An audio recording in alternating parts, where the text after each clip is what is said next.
نماز عیدین، عید کی وجہ تسمیہ، عید کو عید کیوں کہا جاتا ہے؟ عید کو عید اس لیے کہتے ہیں کہ وہ ہر سال بار بار آتی ہے، عاد یعود عود سے عید، اور اس لیے کہ وہ خوشی اور مسرت لاتی۔ جب بندے روزہ رکھ کر اور حج ادا کر کے اللہ کی اطاعت بجا لاتے ہیں تو اللہ اس دن کے ذریعے سے اپنے بندوں پر احسان کرتا ہے، یعنی ان کو خوش کر دیتا ہے۔ نماز عید کی مشروعیت قرآن مجید میں آتا فَصَلِّ لِرَبِّكَ وَانْحَرْ، بس اپنے رب کے لیے نماز ادا کیجیے اور قربانی کیجیے۔ ابن قدامہ نے المغنی میں کہا ہے اور تفسیر میں مشہور ہے کہ اس سے مراد نماز عید ہے، یعنی یہ جو فَصَلِّ لِرَبِّكَ کی جو آیت ہے اور وَانْحَرْ اس کے بعد قربانی، تو یہ عید قربان ہی کی طرف اس میں اشارہ ہے۔ قرآن مجید میں بھی آتا ہے قد افلح من تزکا وذکر اسم ربہ فصلی، بے شک وہ کامیاب ہو گیا جو پاک ہو گیا اور اس نے اپنے رب کا نام یاد کیا پس نماز پڑھی۔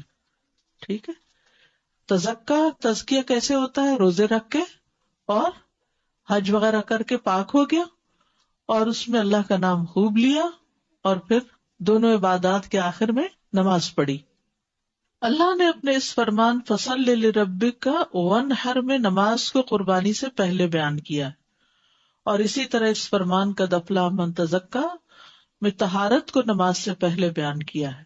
تو سنت یہ ہوئی کہ عید الفطر میں صدقہ نماز سے پہلے نکالنا چاہیے، یعنی صدقہ فطر، اور عید النحر میں جانوروں کی قربانی جو صدقہ ہے وہ بعد میں کرنی چاہیے۔ نماز عید فرض عین ہے۔ شیخ ابن عثیمین کہتے ہیں میں سمجھتا ہوں کہ نماز عید فرض عین ہے اور مردوں کے لیے اسے ترک کرنا جائز نہیں، بلکہ ان پر عید کی نماز کے لیے حاضر ہونا لازم ہے، کیونکہ نبی صلی اللہ علیہ وسلم نے اس کا حکم دیا ہے، بلکہ بالغ اور پردہ نشین عورتوں کو بھی عید کی نماز کے لیے نکلنے کا حکم دیا گیا ہے۔ حائضہ عورتوں کو بھی حکم دیا کہ نماز کے لیے نکلیں لیکن عیدگاہ سے الگ رہیں، یعنی مصلی پہ نہ آئیں، الگ بیٹھیں اور دعا میں شریک ہو جائیں۔ تو یہ سب باتیں اس بات کی دلیل ہیں کہ عید کی نماز کی بہت تاکید ہے۔ اور جہاں تک خواتین کے لیے حکم ہے تو صحیح مسلم کی روایت ہے، ام عطیہ کہتی ہیں کہ رسول اللہ صلی اللہ علیہ وسلم نے ہمیں حکم دیا کہ ہم عید الفطر اور عید الاضحیٰ کے لیے پردہ نشین جوان عورتوں اور حائضہ عورتوں کو بھی نکالیں، لیکن حائضہ نماز سے علیحدہ رہیں اور بھلائی اور مسلمانوں کی دعا میں حاضر ہوں، صدقہ خیرات کریں اور دعا کریں، سب سے میل ملاقات کریں۔ میں نے کہا یا رسول اللہ، ہم میں سے جس کے پاس جلباب نہ ہو تو؟ آپ نے فرمایا اس کی بہن کو چاہیے کہ اس کو اپنا جلباب پہنا دے۔ یا آپ دیکھیے عربی عبارت میں صحیح مسلم میں جلباب کا لفظ آتا ہے، ٹھیک ہے؟ تو اس لیے بعض لوگ کہتے ہیں کہ صرف سکارف پہن لینا ہی کافی ہے اور جلباب کی ضرورت نہیں ہے، گھر کے کپڑوں کو ہی وہ لمبا کر کے، تو جو اسکن کے ساتھ کپڑے لگے ہوئے وہ جلباب نہیں ہوتے، جلباب اوپر کی چادر کو کہتے ہیں۔ تو وہ چادر کھلی ہو یا اس چادر کو آپ کسی بھی طرح سی لیں، جیسے جلباب کے گاؤن وغیرہ جس طرح آپ سیتے ہیں، اور خصوصاً اگر آپ نے زینت والا لباس پہنا ہوا ہے جیسے عید پہ پہنتے ہیں تو پھر تو اور بھی ضروری ہو جاتا ہے۔ عید کے دن کی اہمیت اور فضیلت، انس رضی اللہ عنہ کہتے کہ رسول اللہ صلی اللہ علیہ وسلم مدینہ تشریف لائے اور ان لوگوں کے ہاں 2 دن تھے جن میں وہ کھیلتے تھے۔ تو آپ نے پوچھا یہ 2 دن کیا ہے؟ انہوں نے کہا ہم دور جاہلیت میں ان دنوں میں کھیل کود کیا کرتے تھے، یعنی ہمارا ایک فیسٹیول ہوتا تھا۔ تو رسول اللہ صلی اللہ علیہ وسلم نے فرمایا بے شک اللہ نے تمہیں ان کے بدلے ان سے بہتر دن دیے ہیں، اضحیٰ قربانی کا دن اور فطر کا دن یعنی عید الفطر، اور یہ اللہ کے نزدیک افضل ایام میں سے ہیں اور ان میں اللہ کی بڑائی بیان کرنے کا حکم ہے۔ وَلِتُكْمِلُوا الْعِدَّةَ وَلِتُكَبِّرُوا اللَّهَ عَلَى مَا هَدَاكُمْ۔ آپ صلی اللہ علیہ وسلم جب عید فطر کے دن اپنے گھر سے نکلتے تو تکبیر کہتے یہاں تک کہ نماز کی جگہ پر پہنچ جاتے۔ عید کے دن کھانے پینے کے دن ہے، اور اسی طرح یہ ہے کہ برکت اور پاکیزگی کا دن بھی ہے، کیونکہ حائضہ عورتوں کو جو نکلنے کے لیے کہا گیا صحیح بخاری کی روایت میں یہ اضافہ ہے، اور ان کی دعا کے ساتھ دعائیں مانگتی اور اس دن کی برکت اور طہارت کی امید رکھتی، یعنی گناہوں سے پاکیزگی کا دن بھی ہے۔ جائز تفریحات کا دن بھی ہے۔ حضرت عائشہ سے روایت ہے کہ ابوبکر ان کے پاس تشریف لائے جبکہ مینا کے ایام میں ان کے پاس 2 بچیاں گا رہی تھی اور دف بجا رہی تھی، جبکہ رسول اللہ صلی اللہ علیہ وسلم کپڑا اوڑے ہوئے لیٹے ہوئے تھے، یعنی قریب ہی لیٹے ہوئے تھے۔ تو ابو بکر رضی اللہ عنہ نے ان دونوں کو ڈانٹا. اس پر رسول اللہ صلی اللہ علیہ وسلم نے اپنے آپ سے کپڑا ہٹایا اور فرمایا اے ابو بکر انہیں چھوڑ دیں کیونکہ یہ عید کے دن ہے. اور عائشہ رضی اللہ عنہا نے کہا میں نے رسول اللہ صلی اللہ علیہ وسلم کو دیکھا کہ آپ مجھے اپنی چادر سے چھپائے ہوئے تھے اور میں حبشیوں کے کھیل کو دیکھ رہی تھی. یہ بھی عید کا دن تھا. وہ کھیل رہے تھے اور میں کمسن لڑکی تھی. ذرا اندازہ لگاؤ اس لڑکی کا شوق کس قدر ہوگا جو کھیل کی شوقین نو عمر تھی. یعنی وہ کتنی دیر کھیل دیکھے گی. یہ صحیح مسلم کی روایت میں جاریہ کا لفظ آتا ہے. وَأَنَا جَارِيَةٌ فَاقْدِرُوا قَدْرَ الْجَارِيَةِ الْأَرْبَةِ الْحَدِيثَةِ السِّنِّ. نماز عیدین کی طرف جانے کی سنت ہے عید کے دن غسل کرنا. یہاں حضرت علی کی روایت آ رہی ہے. یعنی ایک شخص نے حضرت علی سے اس کے بارے میں سوال کیا تو فرمایا تم چاہو تو روزانہ غسل کر سکتے ہو. اس نے کہا نہیں غسل نہیں خاص غسل. فرمایا جمعہ کے دن عرفہ کے دن قربانی کے دن فطر کے دن غسل کرو. ٹھیک ہے. لیکن اگر کسی مجبوری سے کوئی نہ کر سکے کوئی بیمار ہے یا بہت سردی ہے یا گرم پانی میں اثر نہیں تو بھی ٹھیک ہے. اچھا لباس پہننا. ابن عباس سے مروی ہے کہ آپ صلی اللہ علیہ وسلم عید والے دن سرخ رنگ کی چادر زیب تن کرتے تھے یعنی اوپر سے جو لپیٹتے تھے. زیب و زینت کرنا تو اگر نبی صلی اللہ علیہ وسلم زیب و زینت کا اظہار کرتے تھے تو خواتین کے لیے تو اور بھی زیادہ ضروری یعنی کہ اس کا اہتمام باقاعدہ کرنا چاہیے اور بچوں کو بھی اس کا احساس دلانا چاہیے. جو بچے کرسمس کو اتنا زیادہ الیبوریٹڈ دیکھتے ہیں وہ عید کو پھر بوری کہتے ہیں. تو اس میں اپنے ایک حدود کے اندر رہتے ہوئے زیب و زینت کا اظہار ضرور کریں. امام مالک کہتے ہیں میں نے اہل علم سے سنا کہ وہ ہر عید کے موقع پر خوشبو اور زینت کو پسند کرتے تھے. عید الفطر کے دن کچھ کھا کے عیدگاہ کی طرف جانا چاہیے. نبی صلی اللہ علیہ وسلم چند کھجورے کھا لیتے تھے نماز سے پہلے. اور حضرت انس سے بھی ایک یہی روایت ملتی ہے کہ جس میں کھجورے کھانے کا ذکر ہے. عطا سے مروی انہوں نے ابن عباس کو یہ فرماتے ہوئے سنا کہ عید الفطر کے دن اگر ممکن ہو تو صبح نکلنے سے پہلے کچھ کھا پی کر نکلو تو ایسا ہی کیا کرو. وہ کہتے ہیں کہ جب سے میں نے یہ بات ان کی سنی اس وقت سے میں صبح نکلنے سے پہلے کچھ کھانے پینے کا عمل میں نے چھوڑا نہیں. خواہ روٹی کا ایک ٹکڑا کھاؤں یا دودھ پی لوں یا پانی پی لوں. یعنی کھجورے بھی لازم نہیں ہے کیونکہ ہم جب ایسی کوئی چیز پڑھ لیتے ہیں تو پھر اتنے ریجڈ ہو جاتے ہیں کہ کہتے ہیں یعنی کھجور ہی ضروری ہے. کھجور کنوینئنٹ ضرور ہے لیکن ضروری نہیں ہے. جو بھی میسر کھا سکتے ہیں. شیر خورما یا خورم شیرہ کھا لیں یا اور بھی اس طرح کی جو چیزیں اپنے کلچرل ہیں وہ بھی اگر آپ بناتے ہیں تو وہ بھی کھا سکتے ہیں. عید الاضحیٰ کے دن نماز سے پہلے کچھ نہ کھانا. نبی صلی اللہ علیہ وسلم عید الفطر کے دن جب تک کھا نہ لیتے تھے نکلتے نہیں تھے اور عید الاضحیٰ کے دن جب تک نماز نہ پڑھ لیتے کھاتے نہیں تھے. یعنی دونوں عیدوں میں اپوزٹ. اور اسی میں فطرانہ اور قربانی کی بھی اپوزٹ چیزیں ہیں تو دونوں عیدوں میں تھوڑا تھوڑا فرق ہے ترتیب کے اعتبار سے. سب کا عیدگاہ کی طرف نکلنا. ابن عباس سے مرفوع روایت ہے کہ آپ صلی اللہ علیہ وسلم اپنی بیٹیوں اور بیویوں کو حکم دیتے کہ وہ عیدین کے لیے نکلا کریں. ابن عباس کہتے کہ عید کے دن رسول اللہ صلی اللہ علیہ وسلم کو یہ بات اچھی لگتی کہ اپنے اہل خانہ کو بھی ساتھ لے کر جائیں. اور پھر عبداللہ بن رواحہ انصاری کی بہن رسول اللہ صلی اللہ علیہ وسلم سے روایت کرتی ہیں آپ نے فرمایا عیدین کے لیے ہر اس عورت پر نکلنا فرض ہے جو کمر باندھتی ہو یعنی بالغ ہو. منسز آ گیا اس کو. بچوں کو عیدگاہ لے جانا. ابن عباس سے روایت انہوں نے فرمایا میں یوم فطر یا اضحیٰ کے موقع پر نبی صلی اللہ علیہ وسلم کے ہمراہ نکلا تو آپ نے نماز پڑھائی پھر خطبہ دیا پھر آپ عورتوں کے پاس آئے انہیں واعظ اور نصیحت فرمائی انہیں صدقہ و خیرات کا حکم دیا. یعنی اس دن یعنی فطرانہ دینے کے علاوہ بھی انسان کو ایکسٹرا کچھ نہ کچھ صدقہ کرنا چاہیے. یہاں عموماً مسجدوں میں نمازیں ہوتی ہیں اور مسجدوں میں لوگ وہاں تو فنڈ ریزنگ وغیرہ بھی ہو رہی ہوتی ہے. بہرحال عیدگاہ کی طرف پیدل جانا. رسول اللہ صلی اللہ علیہ وسلم عید کے لیے پیدل تشریف لے جاتے اور پیدل واپس آتے. تو آپ پارکنگ دور کریں گے تو انشاءاللہ اس سنت پر بھی عمل ہو جائے گا. حضرت علی سے روایت انہوں نے فرمایا عید کے لیے چل کر جانا سنت ہے. گھر سے نکلتے وقت تکبیرات پڑھنا.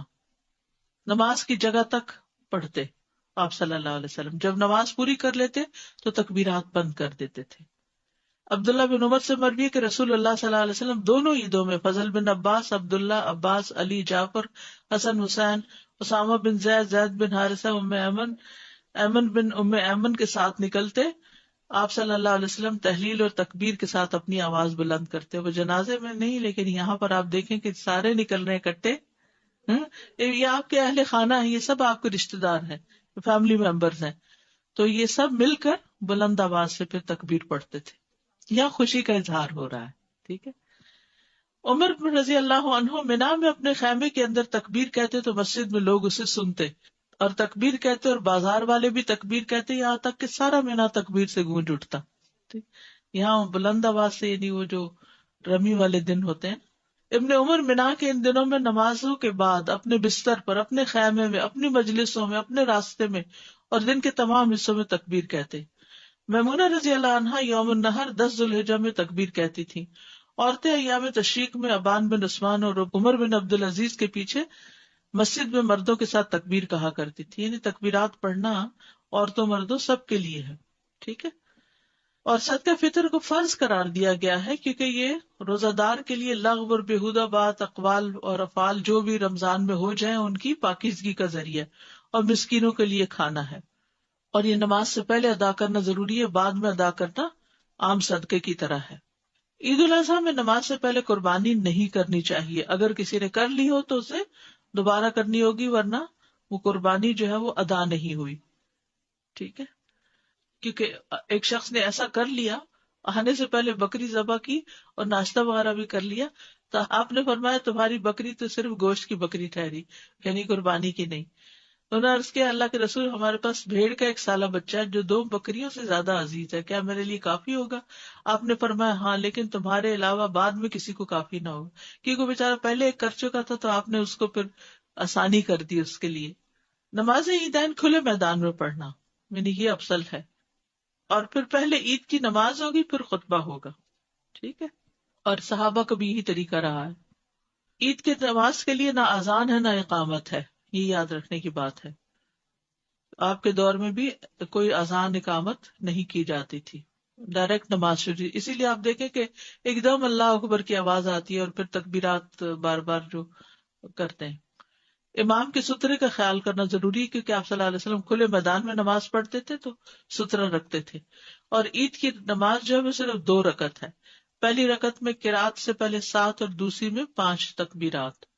تکبیرات کے درمیان سکتہ یعنی تھوڑی سی خاموشی، یعنی اللہ اکبر اللہ اکبر اللہ اکبر نہیں کرنا چاہیے، بلکہ اللہ اکبر اللہ اکبر اللہ اکبر رک رک کے پڑھنی چاہیے.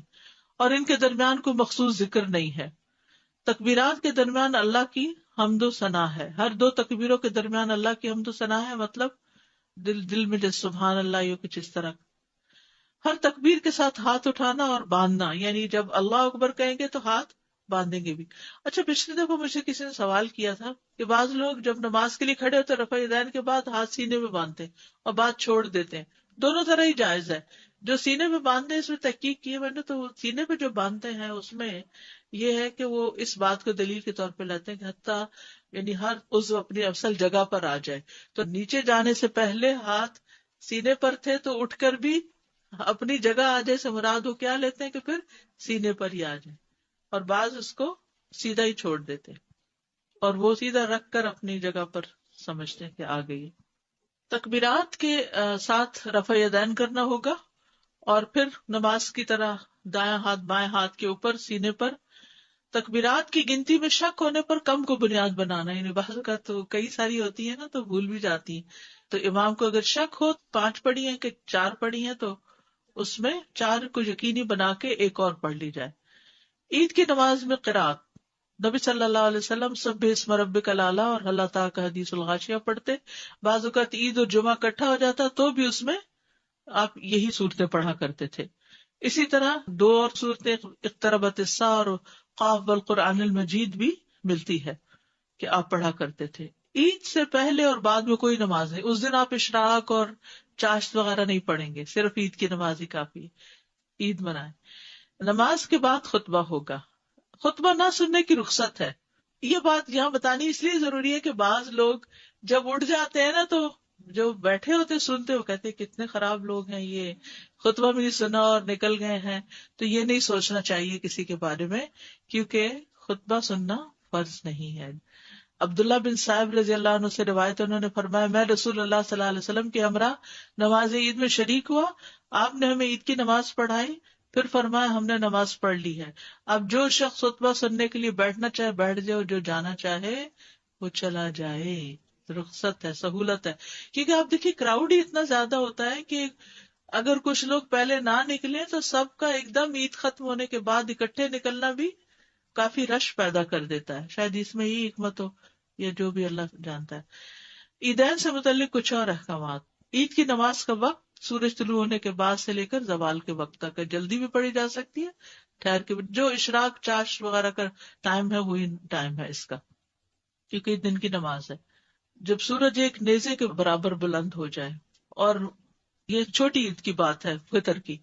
اور اضحیٰ کی نماز اول وقت سے اس کو مؤخر نہ کیا جائے, جتنا ارلی ہو تاکہ لوگ قربانی جلدی کر سکیں, بہت لیٹ نہ کریں. اور چونکہ اس وقت کھایا بھی نہیں ہوتا تو دل تو یہی چاہتا ہے کہ جلدی سے جلدی نماز ہو جائے. عید الفطر کی نماز کا وقت دیر سے کیوں؟ تاکہ لوگ صدقہ فطر ادا کر سکیں, اس میں سہولت ہے. ٹھیک ہے. عیدگاہ میں صدقہ کرنا, نبی صلی اللہ علیہ وسلم اس کی ترغیب دیتے تو خواتین اپنے زیورات وغیرہ صدقہ کرتی تھی. اور پھر عید کی مبارک دینا. اور صحابہ جب ایک دوسرے کو ملتے تو کہتے تھے تقبل اللہ منا و من کا یا منکم, دونوں طرح سے ٹھیک ہے. واپسی پر کسی اور راستے سے آنا, یعنی جانا ایک راستے سے, واپس دوسرے راستے پہ آنا. عید کے بعد گھر آ کر 2 رکعت پڑھنا. عید کی نماز سے پہلے کوئی نماز نہیں پڑھتے تھے, اپنے گھر واپس آتے تو 2 رکعت نماز پڑھ لیتے تھے. ٹھیک ہے. عیدگاہ میں کوئی ایسی نماز نہیں, نہ پہلے نہ بعد میں. جمعہ اور عید کا دن اکٹھا ہونے پر, یعنی دونوں دن اگر اکٹھے ہو جائیں تو اس دن جمعہ اگر نہ کوئی پڑھنا چاہے تو نہیں بھی پڑھ سکتا. عید کے دن روزہ نہیں رکھا جاتا. نماز استسقاء کی کچھ دعائیں ہیں. اللہم اسقنا اللہم اسقنا اللہم اسقنا, اے اللہ ہم پہ بارش برسا دے, بارش برسا دے, بارش برسا دے. اور اس میں آپ یہ بھی کر سکتے ہیں کہ اگر دعائیں باقی یاد نہ بھی ہو تو نمازوں کے بعد بھی جب بارش کے لیے تنگی ہو تو یہ دعائیں پڑھتے جائیں. اگر زیادہ بارش ہو جائے تو پھر اس کے بعد اللہم حوالینا ولا علینا, اللہم علی الاکام والجبال والاجام والزراب والاودیۃ ومنابت الشجر. اب ہے نماز کسوف و خسوف. کسوف و خسوف کا معنی ہے سورج یا چاند کی تمام یا کچھ روشنی کا چلے جانا. ٹھیک ہے. کسوف سورج گرہن کے لیے اور خسوف چاند گرہن کے لیے. چاند گرہن کا سبب ظاہری کیا ہے کہ زمین چاند اور سورج کے درمیان حائل ہو جاتی ہے تو شیڈ سا آ جاتا ہے اس کے اوپر, سورج کے اوپر یا چاند کا. پھر تھوڑی روشنی چلی جاتی ہے, زیادہ چلی جاتی ہے. یہ دونوں اللہ کی نشانیاں ہیں, اور ان میں تبدیلی آنا یہ بھی اللہ کی نشانی ہے. اور ان نشانیوں کے ذریعے اللہ اپنے بندوں کو ڈراتا بھی. سورۃ الاسراء میں آتا ہے وما نرسل بالآیات الا تخویفا, تاکہ بندے جو ہیں وہ اللہ کی طرف متوجہ ہوں. یہ کوئی فن کا وقت نہیں ہوتا بلکہ اللہ کی طرف متوجہ ہونے کا وقت ہوتا ہے. سورج اور چاند اللہ کی 2 نشانیوں میں سے ہے. اللہ سورج کو گرہن اور چاند کو گرہن لگا کر اپنے بندوں کو قیامت کا دن یاد کراتا ہے کہ اس دن ان کی روشنی ختم ہو جائے گی. اللہ تعالیٰ نے فرمایا فَإِذَا بَرِقَ الْبَصَرُ وَخَسَفَ الْقَمَرُ وَجُمِعَ الشَّمْسُ وَالْقَمَرُ, جب نظر پتھرا جائے گی اور چاند بے نور ہو جائے گا اور سورج اور چاند جمع کر دیے جائیں گے. لہٰذا یہ نشانی اس دن کی یاد دلاتی ہے. جب آپ صلی اللہ علیہ وسلم کے دور میں ایسا ہوا تو آپ گھبرا کر نماز کی طرف دوڑے. اس موقع پر آپ کا ڈرنا اور تیزی سے آپ اٹھے, آپ کو خوف لاحق ہوا کہ کہیں قیامت تو نہیں آ گئی. آپ مسجد میں تشریف لائے اور پھر بہت طویل قیام, رکوع اور سجدے کے ساتھ نماز پڑھائی. ٹھیک ہے. صحابی کہتے ہیں میں نے کبھی آپ کو نہیں دیکھا کہ کسی نماز میں آپ نے ایسا کیا ہو. پھر آپ نے فرمایا بے شک یہی نشانیاں جو اللہ بھیجتا ہے, یہ کسی کی موت یا کسی کی زندگی کی بنا پہ نہیں ہوتی, یعنی توہمات میں نہیں پڑھنا چاہیے, بلکہ اللہ ان کو بھیجتا ہے تاکہ ان کے ذریعے بندوں کو خوف دلائے. یہ صحیح مسلم کی روایت ہے. اس میں آپ دیکھیے کہ ہمارے یہاں بڑے توہمات ہیں, یعنی چاند اور سورج گرہن کے ساتھ. شامت آتی ہے حاملہ خاتون کی کہ اس نے لیٹنا نہیں ہے اور اس کو چلتے ہی رہنا ہے ورنہ بچے کے منہ پہ داغ پڑ جائے گا, اور اس قسم کی بہت سی باتیں. اس موقع پر نبی صلی اللہ علیہ وسلم کے بیٹے فوت ہوئے تھے تو لوگوں نے اس کو اس سے منسوب کر لیا کہ اس وجہ سے یہ گہن ہوا ہے کیونکہ ابراہیم کی وفات ہوئی, یعنی اس کے ساتھ ہی ہوا. تو آپ نے فرمایا اس کا کسی کی موت سے کوئی تعلق نہیں, یعنی یہ نہیں کہ کسی ملک کا سربراہ وہ مر جائے گا کیونکہ اس کے ہوتے ہوئے سورج گرہن یا چاند گرہن لگ گیا. عبداللہ ابن عمر کہتے ہیں کہ رسول اللہ صلی اللہ علیہ وسلم کے زمانے میں سورج کو گرہن لگ گیا تو رسول اللہ صلی اللہ علیہ وسلم نماز کے لیے کھڑے ہوئے, لوگ بھی آپ کے ساتھ کھڑے ہوئے. تو دوسری رکعت کے آخری سجدے میں آپ ہانپنے اور رونے لگے. آپ کہہ رہے تھے لم تعدنی ھذا وانا فیہم, لم تعدنی ھذا ونحن نستغفرک, اے اللہ تو نے مجھ سے اس کا وعدہ نہیں کیا تھا جبکہ میں ان میں موجود ہوں، تو نے مجھ سے اس کا وعدہ نہیں کیا جبکہ ہم تجھ سے بخشش مانگتے ہوں. پھر آپ نے سر اٹھایا، تب سورج صاف ہو چکا تھا. پھر رسول اللہ صلی اللہ علیہ وسلم اٹھے اور لوگوں سے خطاب فرمایا. پہلے اللہ کی حمد و ثنا بیان کی، پھر فرمایا بے شک سورج اور چاند اللہ کی نشانیوں میں سے دو نشانیاں، جب تم ان میں سے کسی کا گرہن دیکھو تو اللہ کے ذکر کی طرف دوڑو. اور آپ نے فرمایا کہ کسی کی موت اور حیات سے اس کا تعلق نہیں ہے، یعنی توہمات میں مت پڑھو. اور چونکہ آپ نے اس کا حکم دیا تھا پڑھنے کے لیے، لیکن پھر بھی نفلی نماز ہے، اگر کسی مجبوری سے انسان نہ پڑھ سکے تو کوئی بات نہیں. اس کے لیے اذان نہیں ہوتی لیکن اعلان ہوتا ہے ان الصلاۃ جامعۃ. اگر حرم میں کبھی آپ ہوں تو وہاں ان الصلاۃ جامعۃ کی آواز کے ساتھ نماز کے لیے بلاتے ہیں اور لمبی نماز پڑھاتے ہیں. اور اس میں حضرت عائشہ کہتی ہیں کہ سورج بے نور ہوا ایک بار آپ کی زندگی میں، آپ مسجد میں تشریف لے گئے، لوگوں نے آپ کے پیچھے صفیں بنائی اور پھر آپ نے تکبیر تحریمہ کہی. مرد اور عورتیں سبھی پڑھتے ہیں. حضرت عائشہ بھی پڑھ رہی تھی، حضرت اسماء نے دیکھا اور پھر وہ بھی شروع ہو گئی. اور اس کا طریقہ تھوڑا سا مختلف ہے نماز کا. اس میں تکبیر تحریمہ کہے، پھر دعائے استفتاح پڑھے، پھر تعوذ پڑھے، اس کے بعد سورۃ الفاتحہ کے ساتھ سورت ملائے اور لمبی قرات کرے. ثم یرکع رکوعا طویلا، پھر لمبا رکوع کرے، پھر رکوع سے سر اٹھا کر سمع اللہ لمن حمد ربنا ولک الحمد کہے، پھر دوبارہ سے سورت فاتحہ پڑھے. سجدے میں نہیں جانا ابھی، ٹھیک ہے. اور پھر سورت فاتحہ کے ساتھ کسی دوسری سورت کو ملا کر لمبی قرات کرے، تاہم پہلی رکعت یا پہلے قیام سے یہ قیام تھوڑا کم ہوگا. پھر دوسری مرتبہ لمبا رکوع کرے لیکن پہلے رکوع سے قدرے کم لمبا ہوگا. پھر رکوع سے سر اٹھائے، ٹھیک ہے، یعنی رکوع بھی تھوڑا لمبا لیکن پہلے رکوع سے کم. پھر رکوع سے سر اٹھائے، کافی دیر کھڑا رہے، سمع اللہ لمن حمد ربنا ولک الحمد پڑھے، پھر دو لمبے لمبے سجدے کرے. اسی طرح دونوں سجدوں کے درمیان بھی کافی دیر بیٹھے، یعنی جلسہ میں. اس میں کیا پڑھتے ہیں؟ رب اغفر لی رب اغفر لی، اس کی تکرار کرتا رہے.